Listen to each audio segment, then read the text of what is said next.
Good evening, everybody. Welcome to the Game Week 37 knee-jerk stream. The penultimate knee-jerk stream of the season. Only 2 game weeks to go. I've got both my AirPods in and I am ready to discuss all the action from 36 and then what we are thinking about ahead of Game Week 37. I've had a pretty good game week. I finished on 67 points. I'm now inside the top 50k. I think I'm like 44k or something like that. So way ahead of target. A few weeks ago, I wanted to get top 50k by the end of the season. We're already there, but obviously it doesn't mean that you're definitely going to stay there. So we'll see what happens. I think game week 37 could be quite rough for my team.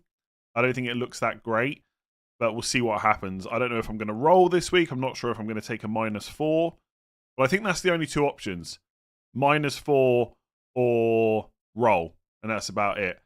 I don't see me just making a 1 transfer move, but we'll see. There's lots of options. I'll be honest with you, right? And I know there's a bit of hindsight in this because he blanked, but I'm really frustrated with myself that I bought Visser in because there was a bit of a rush on the deadline stream when we got the Marmouche benching news about what to do. Like I was even looking at bringing in Haaland for a hit, and I'm quite glad that I didn't do that, obviously, because I would have captained him. And it would have left me in a bit of a mess for the final 2 weeks. But I knew when I bought Visser in that I blocked myself from getting Saka or Palmer in 1 move. And I've basically priced myself out of doing that now. So I'm probably going to have to keep both Sarr and Eze this week. And maybe just play one of them, which isn't great. So not only did Visser blank, I could have just played Rodgers and rolled and had 2 transfers in 37. And that would have been huge. Because I don't think many people are going to have 2 transfers this week. But it is what it is. It's done now. But I really can't have too many complaints. Great week. Vardiol, Munoz, Martinez points. The only defender that didn't get me points was Nico Williams. And he was up against Leicester. It's just one of those things. It happens. Who am I thinking for captaincy for next week? For my team, as it stands, if I don't make any moves, Salah is the captain. But I'm quite tempted by Mbermo as well. And just keep it on him for the 3rd week running. I don't see me putting it on anyone else. The only other 2 players that I would even consider, or 3 players, are Watkins, Saka or Palmer, depending on who I bring in. You could argue that Palmer against Man United at home looks pretty damn good. Like Man United and Spurs are just not focused on anything but Europa League at this point. I think with Saka, Newcastle at home, Arsenal need to win. They still need to secure Champions League. We all know they're going to get it, but it's not mathematically done. or Ollie Watkins up against Spurs. So one move I've considered is Isak to Watkins and Eze to Saka for a -4. I've got the exact money to do it. Not Haaland. There's no way I'm going to buy Haaland. If I didn't buy him against Southampton, there's no way I'm going to buy him now. Like the game in 37 for Man City is 3 days after the FA Cup final. Who knows what happens in that game? Maybe Haaland picks up an injury. I'm taking a -4 for Potter, assistant manager, and Rashford to Palmer captaincy. Nice. I think Palmer is a huge differential for captaincy this week. Not many people are going to bring him in. The only problem is I was watching a lot of the Newcastle game today. I didn't really like the positions he was picking up, but they were also down to 10 men for a lot of that game. Like Nicholas Jackson, just not smart. But him missing out for the rest of the season is not going to be ideal for Chelsea. So I don't know. I think this week, so 37 and 38, the points are in 38. That's my general feeling. So I'm tempted just to go into this week with a fairly weak side, hope that the damage is minimal, and then just have 2 transfers to 38. One of which will probably be to get Saka. The problem is, because I've brought Visser, I don't have a great way to get Saka in 2 moves. I really just don't, which is what is so frustrating. Like, I might even get to 38 and not buy Saka, and just sell Eze and Sarr for like Martinelli and Semenyo or something like that. I'm so annoyed. I could have just got Vardy or Jimenez and left myself the money to get Saka in one move. It would have been so much better. I don't know. I only need to free up about 0.5 million or something like that to get Saka for a hit. So I could do Vardio out. I could do Munoz out. Like Munoz to a Everton defender has crossed my mind. Get an Everton defender for Southampton at home. Then sell Eze for Salah. And then maybe sell Sarr for Semenyo game week 38. So it's a -4. It's not ideal. I can't believe the Eze Sarr swing was that big. Yeah, it happens. I mean, same for me last season, right? With the Mateta swing. I didn't own Mateta. He absolutely smashed me. This year, it's been the opposite. These things happen all the time, annoyingly. Haaland deadline announcement. Salah and Isak out to fund Haaland for only 2 points. You convinced me to get Eze, so in a weird way, it turned out fine. Okay, well, that's kind of good then. Okay, so just to explain why I'm thinking about selling Eze, despite him being brilliant for me and being somewhat of a differential. Like, he's only about 20% effective ownership, something like that. He's more expensive than Sarr, so it means I've got to free up less money to get Saka or Palmer. And also, as much as on paper Triple Palace looks great against Wolves at home, they've got an FA Cup final before that game. And if they win that FA Cup final, I'm not convinced we're going to see a full-strength Palace side. I know it's the last home game of the season. Do you think the fans care? You beat Man City. Do you think they care if it's a full-strength side? No, you're just going to get the FA Cup. So that's enough, right? So if they beat City, I could just see Munoz, Sarr and Eze all getting benched. And if they lose, okay, it's probably going to be a full-strength team, and they're more likely to lose. Man City will be favourites. But it's still 3 days after an FA Cup. What if they lose, but they have to play 120 minutes? It's a tricky one. Like, if I knew that they were all going to start and they were all going to make 60 minutes, I'd probably just roll, because I think Sarr, Eze and Munoz are pretty good on paper. Surely you rest before the final, not after. No, but it's all about how much rest you've got, right? They've just played today. They've got plenty of rest before the FA Cup final. The game afterwards is 3 days. It's Saturday afternoon, like 4:30 kickoff, and then Tuesday evening. So I think anybody that thinks Palace players are absolutely fine this week is kidding themselves. That there has to be some doubt. Even if your doubt is minimal, you've got to be prepared that those players could get benched. Why would I want Saka? Why would I not want him? Newcastle at home, Southampton away. Is there extra time in the FA Cup? There would be if it's a draw at full time. Thoughts on De Bruyne? If you've got him, I'd probably keep him. I probably wouldn't buy him now. I would try and limit the amount of Man City and Palace players you buy for 37, honestly. Thoughts on an Everton attacker for the last game at Goodison? I mean, Beto would probably be the one. Alcaraz, maybe? And it's against Southampton, so that looks pretty good. Injury update on Trippier. I'm not sure what the deal is with him at the moment. I don't know if anything came out. Cunha to what? I mean, Cunha getting subbed before the 60th minute. now makes that move sound quite good. I don't know if he was subbed just because, I mean, the thing is with Wolves, like, they got nothing to play for, right? They're on the beach, essentially. But he was on a yellow card, so perhaps that's why he got brought off. Maybe. We want an FA Cup live stream. Never happening. I promise you that now. There is no chance I'll be live streaming for the FA Cup final. I don't think Watkins is a must-buy, but I think he's a good option for sure this week. If you can get to him and it doesn't mess up the rest of your plans, why not? I need a really cheap midfielder for the last day of the season to go for. It's always the case. I need like 0.3 million more, 0.2 million more, something like that. Because Sarr is 0.1 million less than Semenyo. I haven't quite got the money. Would I sell Isak for Watkins? Like, if you can do it for free, sure. I'm not sure I'll be taking a hit for it, though, even though I am considering that. Is Marmoush a sell? Again, if you've got a spare transfer, I'd probably move him on, but I would not be surprised if he starts the FA Cup final and starts in Game Week 37. Like, surely Pep has to change something. You've just drawn 0-0 with Southampton. Like, these results can happen, of course, but Marmoush hasn't done much wrong since he came into that side. I know he's not got many FPL points recently, but I think if you ask most Man City fans, they want to see him back in. Doesn't mean it will happen. I think there's a slight temptation to keep Marmoush if you've still got him. But if you've got a free transfer to move him on, then why not? Get someone who's more guaranteed to start. Like, Watkins' ownership is low. He's playing Spurs at home, who will have one eye on the Europa League. Then he's playing Man United away, and Man United will have just played the Europa League final. Trossard injury messed up my plans. Marino is also now going to be suspended for Game Week 37 because he picked up a second yellow card and was sent off. And if Trossard's out for the rest of the season, I'm not sure who that's going to... I don't think that really affects too many other players because he's not part of the first choice 11. So if Rice was back, then Trossard probably wouldn't be starting anyway. I guess Marino would have played up front. Now I'm not sure. Maybe Wanyeri comes back in. We'll have to wait and see what the status is on the injury. I think Martinelli's a nice punt for Game Week 38. 6.5 million. I like Kluivert and Semenyo, even though Kluivert just got benched. Being so unlucky with the Sarr versus Eze pick. Yeah, like I said, there's not really much I can say. These things happen. Like, sometimes you go for a 50-50 and it doesn't work out. I think Sarr was a good option. Came close to scoring today. The offside was super close. Why Livramento ahead of Williams on your bench? I just haven't changed it around yet, to be honest with you. Did you think about Ipswich attackers for the last 2 game weeks? Maybe, because it's Leicester away, West Ham at home, but I think I would rather spend my transfers elsewhere. This is why I think in some cases it's better to save the transfer this week and use it in 38. Because by Game Week 38, not only have we got some really nice fixtures like Bournemouth against Leicester, Arsenal against Southampton, you'll also know who's still playing for something.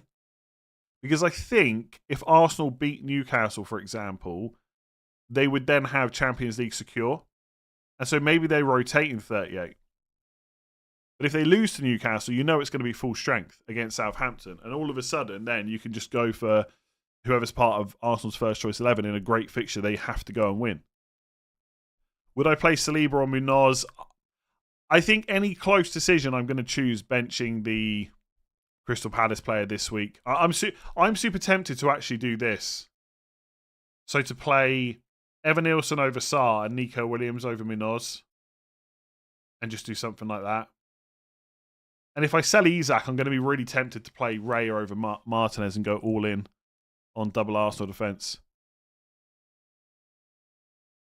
Cannot believe Burn on my bench got a clean sheet and Murphy still defies the doubters and gets an assist. Jacob Murphy is amazing. What can I say? It would have been interesting to see what the lineup would have been if Trippier was fit. But he wasn't.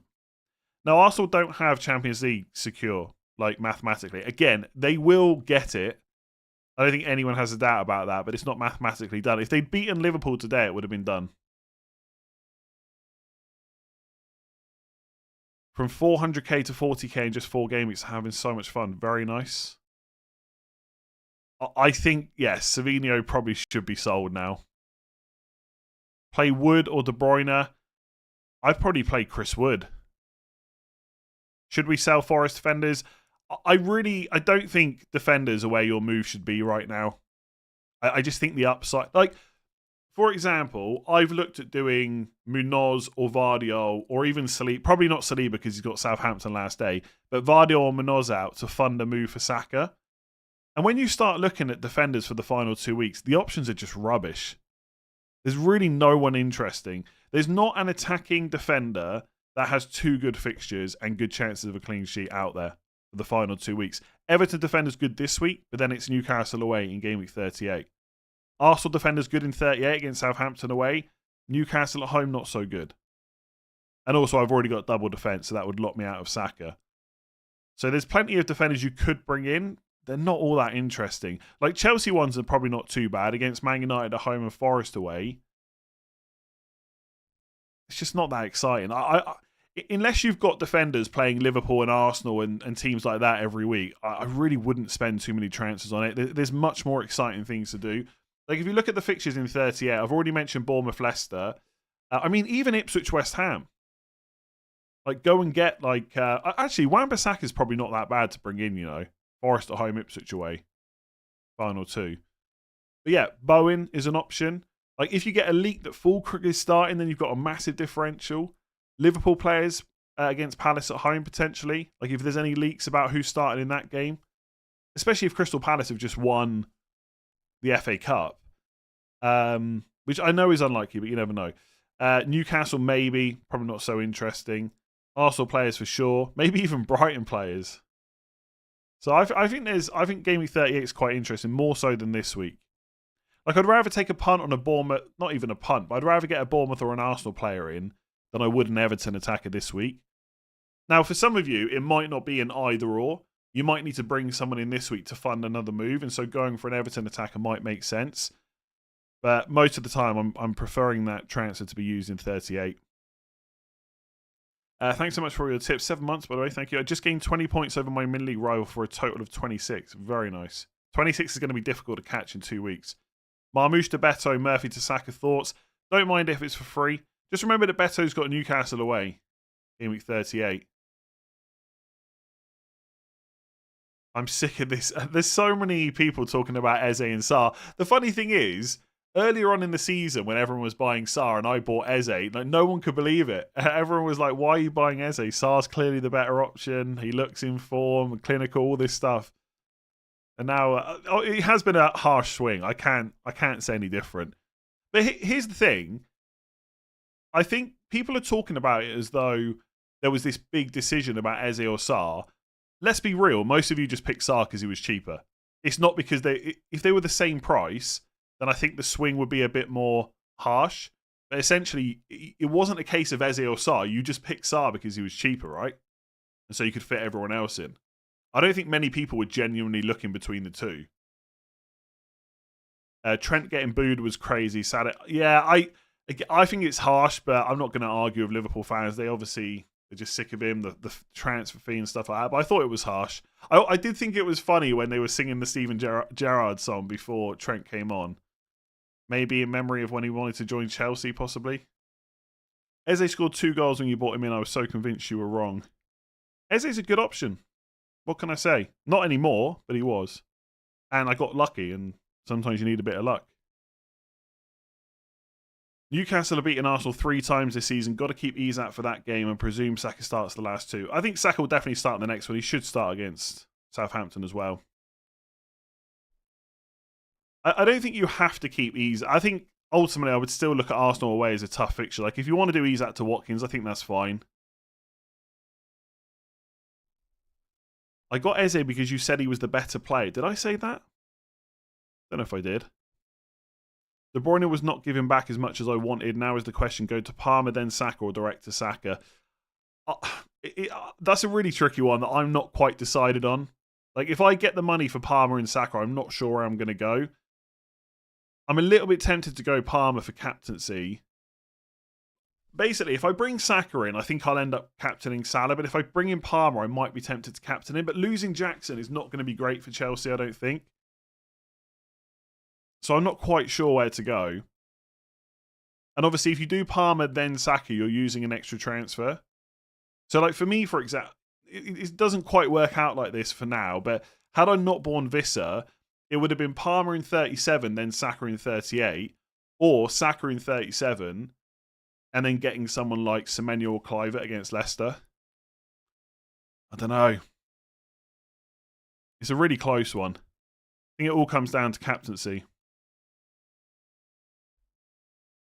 All the people who said Eze was a bad pick at the start of the season look like idiots now. I wouldn't say they're idiots, but people are just very reactive to points. It happens every single season. I mean, I deleted the tweet earlier because it was not the kind of thing I tend to tweet, but it's how my seasons tend to go. Towards the start of the season, there's a few comments like, how do you have a YouTube channel and stuff like that with this rank? And then towards the end of the season, it's always, oh, you're so lucky, you're so lucky. And sometimes players blank. You pick Eze at the start of the season, he blanks. You pick him at the end of the season, and he does well. Like, sometimes players blank. It's boring to hear, but once you start accepting that, it becomes a bit easier to, not worry about it quite so much. Although it's still horrible when you're having a bad game week and stuff like that. In disbelief that Man City blanked versus Southampton, 26 shots, just under 2xG. Great shout from you YouTubers not to go for a Man City striker. Honestly, don't give me any credit for that because I was very close to going for Haaland.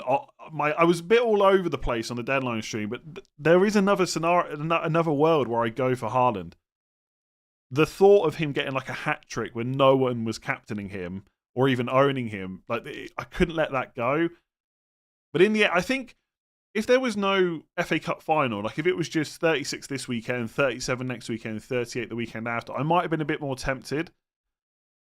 But just a variety of things meant I didn't get him. I think the FA Cup final was definitely playing on my mind. Could Vardy be rotated because of the FA Cup? I think it's unlikely. The key difference between City and Palace is City still have stuff to play for. They still need to get Champions League secure. So I suspect even if Man City win, it'll be fairly full strength. Now, what is full strength for Man City? I don't know, but it definitely includes Vardy. What's my best ever rank? Like 1,100 and something? Or is it 1,300 and something? I can't quite remember. It's in the description below. Definitely starts with a 1 and it's 4 digits. Vardy in. Look, I don't think I'm going to buy Vardy, to be honest with you, because I've just bought Viscera. I don't think I can sell him for a hit. But you have my blessing as if you need it. That if you want to go with the Vardy final home game for Leicester narrative where he just needs one goal to hit 200, I'm all in. It's my favourite narrative for the end of the season. So go for it. Is Kluivert not nailed anymore? I'm not quite sure what's going on with Bournemouth. I don't know if it's just rest, but Semenyo got rested last week, or rotated, might have been tactical, and Kluivert benched this week. So I'm not quite sure. I think Mateta has to go. So what to do with Mateta and Sarr? I think Mateta has to go at this point. Like he was subbed off before the 60th minute again. I would just get rid. Sarr is a trickier one, but if you've got the move to get rid of him, I would. But they play Liverpool away in 38. You don't know what the minutes are going to be like this week. Good cheap strikers, please, so I can get an enabler for Palmer from Sarr. I would go for Vardy this week. That's my favourite. If you want other options, Raul Jimenez maybe, but it's Brentford away followed by Man City at home. Not great. Fulham, I think Fulham are pretty much out of the running now for 8th place. Let me have a quick look here. Let me see.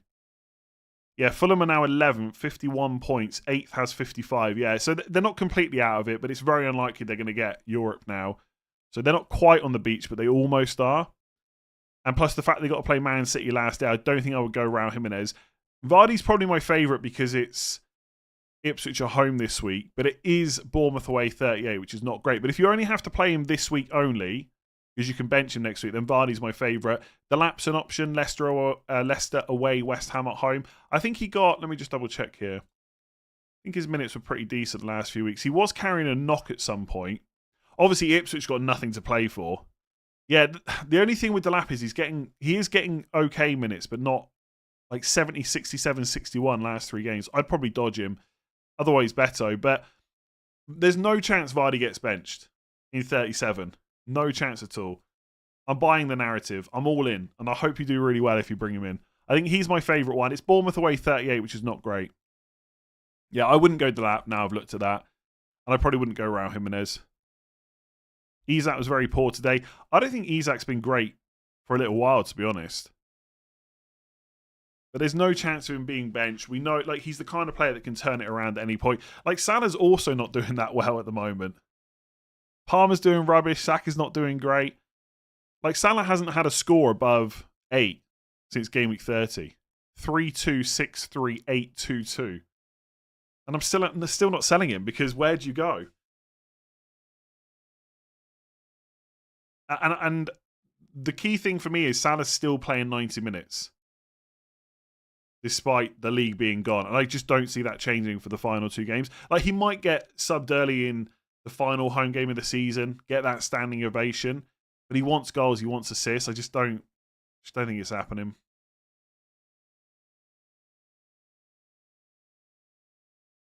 Okay, someone's gone and looked for my best rank. 1,294. Okay, close to 1,300. The Palace players come off the bench if they're rested or rotated. Presumably, they've got a good chance of coming off the bench, yeah. Don't you think you have better chance with Sarr scoring more points even off the bench than playing Evan Nilsson away to City? No, there's no chance I play Sarr over Evan Nilsson if he's benched. Mateta and Sarr to Vardy and Saka -4. Yeah, I think I'm going to get asked a lot of questions about selling Palace players for -4, and I'm going to have to consider it as well. I'm not quite sure where I stand on it, but it's definitely going to come into I don't hate it territory. But if I'm being completely honest, I'm not quite sure how to determine Palace players' minutes this week. I almost think it's impossible because we won't see the FA Cup final before we have to make our decision. So it's a really tricky week. You know, I was pretty consistent that this week, last week, I couldn't understand why people were worried about Palace players' minutes. I mean, Mateta, fair enough, because he has been subbed early. But generally, they were going to continue to start because there was massive gaps. And that's not the case now. Watkins price rise maybe tonight or tomorrow. If that happens, I won't be buying him because it'll price me out of getting Saka. Although I could just do it in game week 38 instead. I could just go Isak to Watkins this week as a straight transfer. Honestly, don't see Eze or Munoz getting rotated for Wolves. I hope Eze does because he keeps killing me. I think it's entirely possible, especially if they win the FA Cup. If they lose, which is the more likely outcome, then I think they'll probably all start. But there is some risk there. So do I take a guaranteed starter like Evan Nilsson or do I risk Sarr? That's what I'm trying to decide. Looking at my team, I'm quite tempted to roll. Like Watkins feels like the player that I'm not going to own this week. Like I didn't own De Bruyne last week. Watkins feels like the key player this week. And I think I'm kind of okay with it. Saka, I suppose, is still semi-popular as well. I know Haaland has been injured, but he has dropped off a lot. Has dropped off a lot. Makes me less worried about owning him for next season, especially if his price stays high. I've thought about it. I think they're going to drop Haaland's price. I'm not sure they should, but I think they will. I think they might go Haaland 13, 13.5. And then Salah 14. Salah has to be more expensive than Haaland next year. Oh, sorry. At a bare minimum, they're the same price. But if one of them's higher, it has to be Salah. I don't think anyone would disagree with that, right? Sell Haaland to literally anyone and hope the game gives me my -4 back. I think you've made your bed now. You've got to keep him. Palace to lose is the likely outcome. City thrashing Southampton was also the likely outcome. Yeah, but this is the thing, right? You always go with what's most likely. Because more often than not, the likely thing happens. So just because Man City have drawn with Southampton doesn't mean we should now expect them to lose games they were previously... Like, if it's over a long period, like Man United, for example, right? For a very long time now, they've been terrible. It's not the same team that it was years ago. That's different. But going into this game, City will be favourites. The gap of how much they're favourites might change a little bit, but they are favourites. Would you play Bowen against Forest over Isak next week against Arsenal? Probably yes. Do I reckon Bradley is safe to start the last 2 games? I'm not sure. I think he starts against Brighton. I don't really have too much doubt about that. But 38, I really don't know. You know, the crowd not happy with Trent. Arne Slot has said that Bradley needs minutes now because of obviously they're preparing for next season, stuff like that. But it's Trent's final home game. I'm not sure. If I had to guess right now, I think Bradley starts both 37 and 38. But I would not be shocked if Trent starts in 38. Why would Glasner start them? I don't see one reason, to be honest. If they win, they party and deserve the rest. If they lose, they can't rest their mind. That's what I've basically already said, yeah. I think there's less chance of them being rotated if they lose, but it could still happen. Did you see the Forest owner? I did. I thought it was pathetic, to be honest with you. Like, if you're not happy with the result or how Nuno has acted after the game, fair enough, but do it behind closed doors. I think it's pathetic coming out on the pitch and doing that. Also, if he's so worried about the Champions League money because he's trying to sell the club, he should have checked the underlying numbers. I could have told him that Forest are not in a position that the underlying number says they should be. So there was always a chance this could happen. I still hope they do it, though. Beat West Ham, then beat Chelsea final day. Then happy days. Wan-Bissaka saved my week. I don't even know why I started him. Probably because he's playing Man United. And it's a pretty easy fixture these days, especially right now.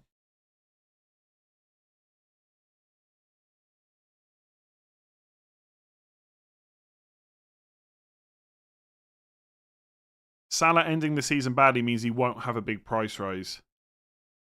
No, it will. Have you not seen how many points he scored? Forest guaranteed Europe today. Yeah, but they want Champions League. It's so much more money, right? 17 points gap to catch top 10k. How do I do it?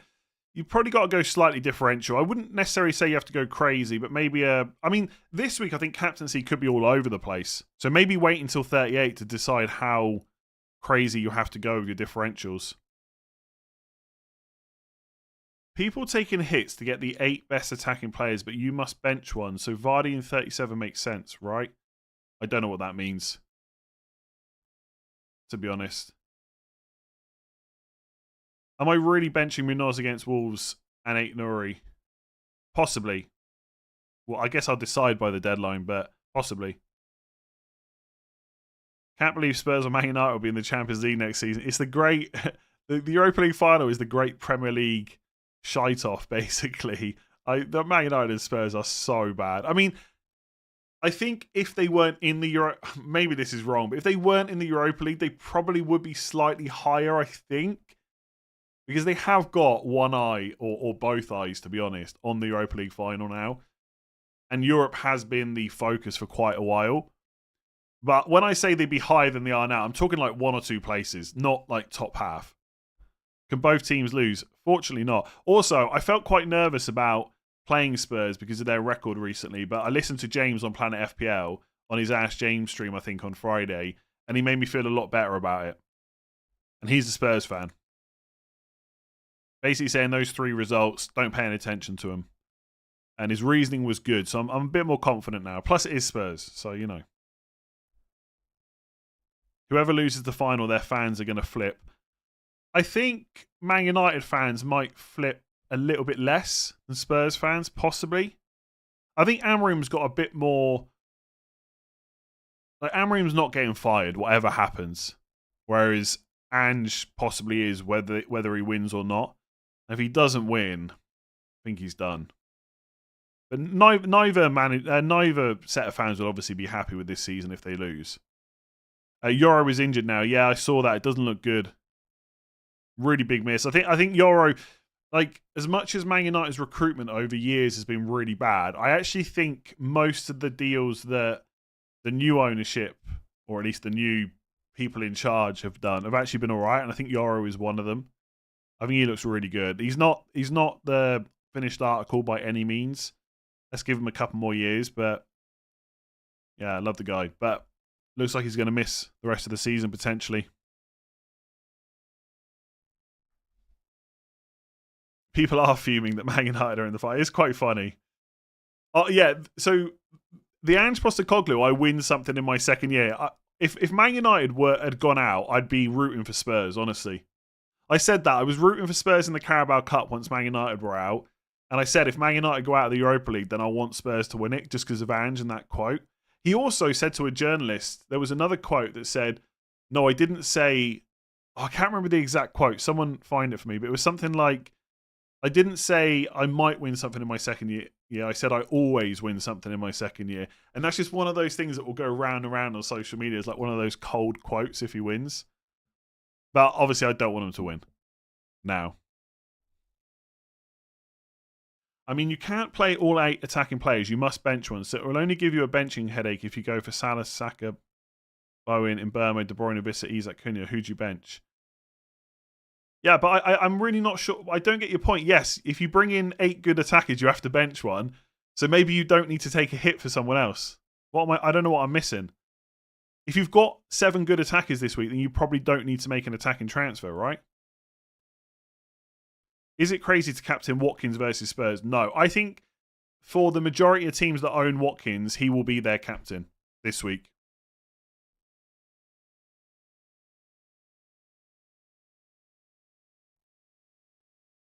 I have both Marmoush and Mateta in my team. My original plan was to go for Marmoush and De Bruyne to Vardy and Palmer with 2 free chances, but now I'm conflicted. I think I'd sell Mateta over Marmoush, personally. Like, both are risky, but I think I'd take the risk on Marmoush because of his fixtures.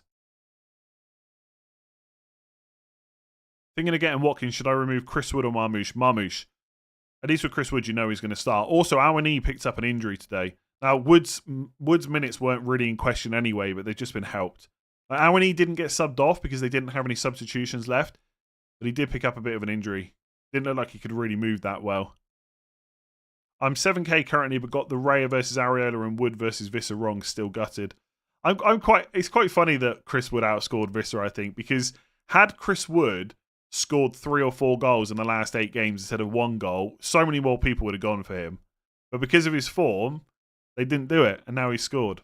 So even though I didn't go for Chris Wood myself, I'm quite happy about that. It's almost as if Leicester was a good fixture. How was Mateta a regen R9 against Villa in the FA Cup and has been Ricky Lambert ever since? Hey, don't have a go at Ricky Lambert. Should I go for Watkins or am I being too reactive and should stick to my plan of Evan Nielsen for 38? Ooh, I'd rather have Watkins 37-38 than Evan Nielsen 37-38, but I'd rather have Evan Nielsen in 38. So if you need a new forward this week, I'd go Watkins. Do you think this week was best for bench boost? Depends who was on your bench, as always. Palmer worth a hit if captain. You could justify it like that, yeah, if you wanted to. We will see in the next 3 game weeks. Maybe Vissa will outscore Wood. Yeah, absolutely. I'm only kind of half joking. Okay, this is what Ange said. I'll correct myself. I don't usually win things. I always win things in my second year. Do you know what I mean? Like if Man United weren't Spurs opponents, I'd be rooting for Spurs, honestly. I quite like Ange. Bit of a funny fact. This better be funny. Now you've said it. I considered benching Salah for this week and playing Gibbs White. Played Salah and would have gained 8 points if I benched him. It's not that. It's quite funny, I guess. Would be nice to see Son win the trophy. Yeah, for what it's worth, I really don't want that to happen. But that was still a good quote from Ange. How about Eberici Eze, the super fella, finally coming good? Love him.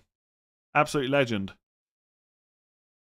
Watkins in 37 and 38, but no Saka in 38. Yes or no? I think yes, depending on which midfielder you can buy instead. So, like, if you could buy Watkins this week and then go and get like a Martinelli or a Cliver or a Semenyo, that's probably better when you factor in captaincy. I think that although I think 37 is not a great week overall, I do think it's quite a nice week to have a captain you're really happy with. Because people, like, in my position right now, Mbeumo or Salah just don't really excite me all that much. I might just have to go for it, but it's not that exciting. How would you feel about me benching Marmoush when I've got Sharda, Salah, Elanga, Mbeumo, Gibbs White, Visser and Wood? Yeah, I think it's fine. Like, Marmoush is not miles better than any of them, and he might not even start, right? Semenyo or Clivert for 38. So both of their ownerships are really low. So I'm kind of interested to see which one of them gets transferred in 38. If Clivert gets heavily transferred in and I'm looking for a differential, I'm going to go Semenyo. But I think as it stands, I'd probably still have to say Clivert because he's got penalties, right? I think people are going to focus more towards getting Arsenal players in 38. But we'll see.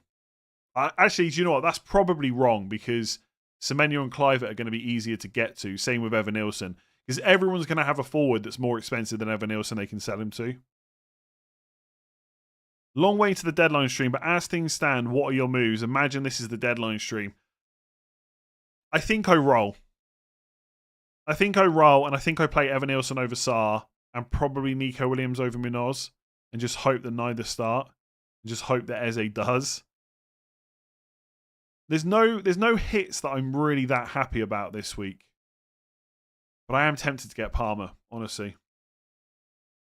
Or Saka. If I get Palmer, I guess the move would probably be... I'm still a little bit tempted by Vardy. So Isak to Vardy, but I don't think that's a good move for 38.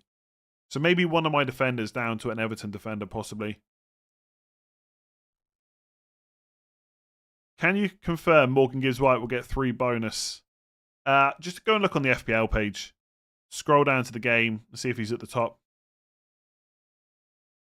Finally caught and passed the guy in my mini league, chasing him since Christmas. Need a strategy change now. Instead of targeting differentials, you reckon it's best to just match cover him off? Depends how far ahead you are. I think covering off is fine if you're absolutely sure what move they're going to make. But if you're only like 5 or 10 points ahead and you don't know what they're going to do, I would just almost play your own game.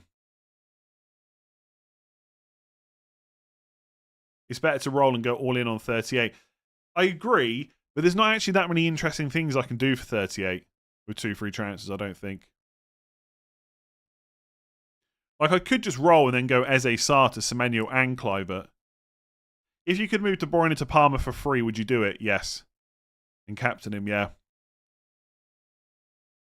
I don't know if Palmer's a perfect captain for 37, but he's a huge, huge differential captain. Would you consider Visser to Evan Nilsson in 38 if Leicester lose in 37 to Ipswich? What does the loss matter out of interest? I'm looking at De Bruyne to possibly Bowen in 38. Evan Nilsson, yeah, if you've got nothing else to do and your squad's perfect, then Visser to Evan Nilsson is fine. But again, I suspect you've got a better move you can make and just keep Visser. Yeah, I mostly think that defensive transfers are pretty pointless for the rest of the season. For most people. Chelsea play a lot worse up top without Jackson. That is my worry, yeah. Who's even going to play up front? Like, Palmer was almost playing as a false 9 today, right? But that's when they were down to 10 men. Obviously, because Jackson had gone off. That's why he was playing in that position.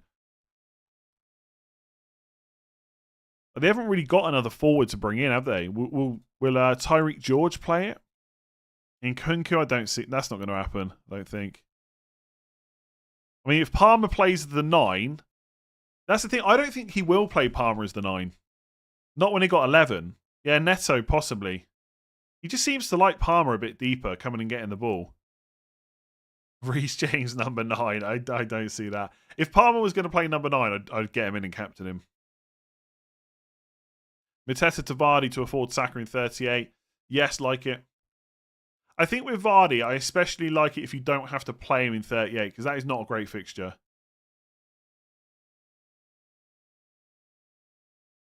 Salah has to go, Liverpool on the beach. I think it's okay if you want to sell Salah, but I don't really know where you're going with the money. Like, I know people see me as this like super template manager that will never make an interesting move. I'm all for selling Salah, I genuinely am. Where'd you go? And as someone with 3 Palace players, is that really my best transfer? Now, a lot of you are probably not in the position where you've still got 3 Palace. But like, do you go Salah to Palmer, Salah to Saka? But then Salah's got a home game against Palace last day of the season, which is pretty good. Why not Salah to Palmer, Saka? I have thought about that. But I still don't think it's my best move. Salah for Bowen, not for me. If Salah was getting subbed early, I'd be more tempted to do it. But I think he's just going to play 90 minutes in both of the final 2 games. Salah to... Okay, so this is what I looked at, actually. I looked at this earlier for a -4. But as soon as you say Salah and -4, it just doesn't make any sense to me. Salah to Palmer, and then I'd have 6.3 million in the bank, so I could do Sarr to Saka. And I think now that Chelsea someone correct me if I'm wrong, but I think it's very likely now that Chelsea will have to win both games to get Champions League, like to guarantee it. So Parma should start the final 2 games against Man United at home and Forest away. So there is a small part of me that's considered that. And just have Saka and Palmer for the final 2 instead of Salah. But then, what am I doing in Game Week 37? Maybe I'm not taking a hit, and maybe I'm just getting Saka the week after. Because if I do that, I've got 1.6 million, but I've got no move to make in 38, really. Like Rodgers instead of Man United, where I could sell into a Bournemouth midfielder possibly, or to... Actually, I can't get Martinelli because I've got double Arsenal defence. Saka Game Week 38 would be my triple captain, I think. I think that's where I would go, yeah. Felt like a genius for benching Salah only to start Mateta. Yeah, it happens. It's annoying when it happens. Thanks, Areola, Munoz, Burn, Rodgers for a fantastic bench boost. That's a disgusting bench boost. Isn't that like nearly 40 points? Munoz and Burn were like 20, 26. It's over 30, right? Chelsea ideally need 2 wins, but I think 1 win and a draw will get it over the line. I guess my point is, though, that they can't just assume they're going to get a draw in the final game, so they'll have to play a full-strength team, even though they've got like a European final. Like the focus has to be on Game Week 37 and 38, right? So basically what I'm saying is they can't afford to rest players in either game. What would I do if I had Timber? I'd probably wait for more news and see if he's ready for 37, 38, because he's okay to play in both. But because basically everything's done for Arsenal, like playing Ben White is not an issue. So I don't think they'll take any risks with Timber. So if you have to play him, you've got no other good defenders, you could sell him, but wait and see what Arteta says. You've got Trossard wrong. He started 16 of the last 17 Premier League matches. I've owned him for ages. Yeah, but a lot of that was because Saka was injured, right? And then it was because there was rotation for Champions League and he wasn't part of the Champions League team, so he was playing in the Premier League. And then Partey got suspended for the first leg, so Trossard played in the Premier League to get ready for the game against PSG. And then today he started because Rice isn't fit, so Marino moved backwards. So I get it, he has played a lot, but he's not played because he is first choice most of the time. And if Rice is back, see, he might play now because I think he's injured anyway, right? I think he picked up an injury today, but Marino's now suspended, so that obviously puts more emphasis on Trossard starting. But if Marino's back and Rice is back, I think Trossard comes out of the team, basically. Benching Salah for 37, does his form carry into 25, 20?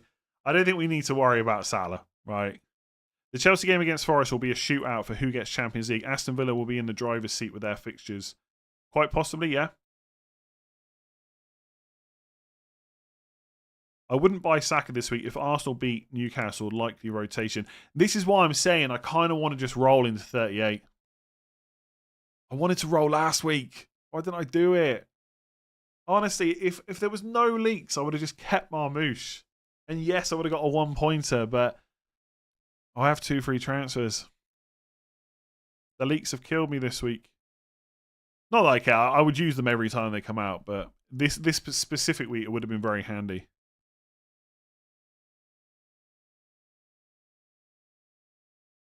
Thoughts on Jeremy Monga doing his GCSEs tomorrow? Good luck to him. Good luck to him. That's mad, isn't it? You just played a Premier League game and then you got to go and do your GCSEs. Crazy.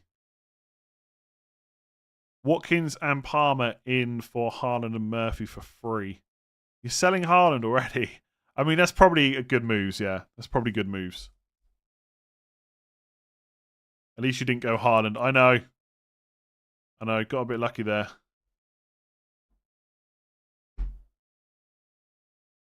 Who for Isak? Probably Watkins, best option. Mateta to Watkins over Isak to Watkins. Yes, I would definitely keep Isak over Mateta. I would buy Sharda for Rashford if no leaks. Wouldn't have taken the -4 on Captain De Bruyne. Fair. What to do with Cunha? Probably if you've got no other issues, maybe sell him, especially if you can get to like Watkins or something like that. But I think I would probably lean towards keeping Cunha and not overreacting too much to what happened this week. But as I said on the stream, his minutes are slightly more at risk than they have been for most of the season. Because Wolves are safe. They're not going to get Europe. They're literally on the beach in terms of something to play for. Would I keep De Bruyne? I think if you can move to Saka or Palmer, I probably would do it. But that's about it. Palace is probably a good fixture for Cunha after the FA Cup final. Yeah, you could look at it that way. Although, obviously, again, it doesn't really matter what happens to Wolves, whether they win it or not.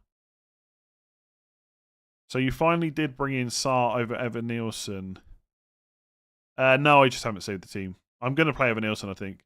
Like, I don't know, people get very worried about what my team looks like on Sunday evening when the deadline's not until Friday. Like, I don't tend to... I mean, I do sometimes set my team straight away, but I just haven't necessarily done it yet. So it could look something like this. What forwards would I have for game week 38? I would have Evan Nielsen, no doubts whatsoever. He would definitely be in. And then looking at the rest of the fixtures, it's kind of tricky. It's not that interesting, I don't think. Isak. Yeah, so Isak and Evan Nielsen. And then Visser or Chris Wood, probably. Like, you wouldn't want Vardy against Bournemouth. You wouldn't want Raul Jimenez against City. I mean, Haaland, actually. Probably Haaland if he's fit. But for anyone that can't afford him, I think just like 3 of Wood, Visser, Evan Nielsen and Isak is probably best.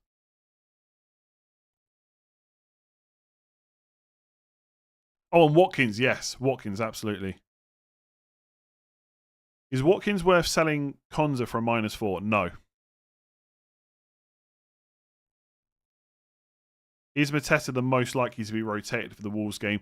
Probably more so than Sarr and Eze because you've got Nketiah right there, but it doesn't necessarily guarantee it.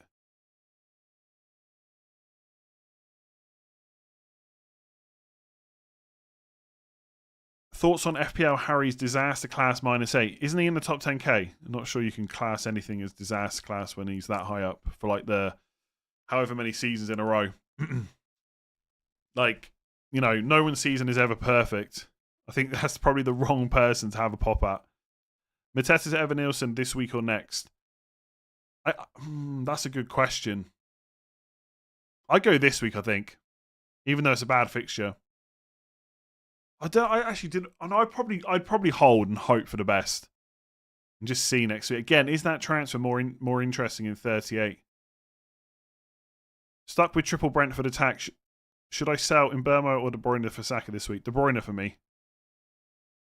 Watkins versus Isak last 2 games. Probably Watkins, just about. Is Williams better to start than Munoz? I'm quite tempted to do it because I know Nico Williams will definitely start. But if Munoz starts, he's the better option against Wolves at home. Evan Nielsen versus Man City is not as bad as it seems. I think Bournemouth can score. They definitely can score, yeah. Thomas Frank to Iraola or Pereira? Would you not just keep Thomas Frank this week? Iraola's Man City away. That's table bonus, I guess, is it? Oh, I don't think I'd go Pereira. Top 50k but wasted triple captain on De Bruyne. I find it quite funny how many triple captains have not gone any better than my Haaland one in Game Week 9. Sorry to everyone that's like had a bad time as well.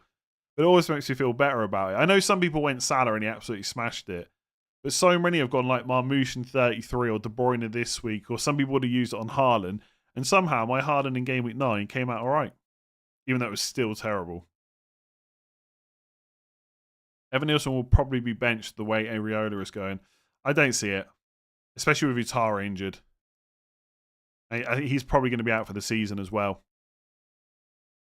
Right, I think I'm going to wrap it up there. Thank you very much for joining me on this Sunday evening. I'll have all the usual content this week. Don't forget it's a Friday deadline for Game Week 37. And it's 6 p.m. UK time because we've got that earlier fixture of Villa versus Spurs. If you did enjoy that, make sure to give it a like. Hit that subscribe button. And I will catch you again tomorrow, probably for early thoughts. If not, transfer tips on Tuesday. Enjoy the rest of your weekend, and I'll see you soon.